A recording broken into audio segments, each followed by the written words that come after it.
আমি এগুলোতে নাইবা গেলাম, আপনারা আমায় বলুন। ও বলছে ঝালমুড়ি খাওয়ার কথা।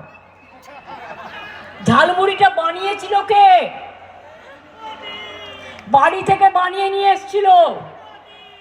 দুই, না নিয়ে আসলে দোকানের মধ্যে আগে থেকে ক্যামেরা ফিট করা ছিল কি করে? আর পকেট থেকে 10 টাকা বের করছেন। বাপরে বাপ, আমার কাছে তো ভাই 10 টাকার নোটও নেই, 5 টাকার নোটও নেই। 1 টাকার অনেক কয়েন থাকে, কারণ মন্দির টন্দিরে দিতে হয়, গঙ্গার ধার দিয়ে গেলে গঙ্গাতে দিতে হয়। কোনো মন্দিরে পুজো দিলেও 501 টাকা দিই আমি, যদিও আমার টাকার সংখ্যা কম। এদের আসলে হাজার হাজার, কোটি কোটি, লক্ষ লক্ষ, কোটি কোটি। 10 টাকা বের করছে।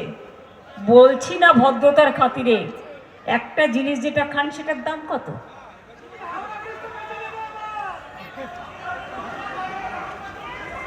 কোথায়?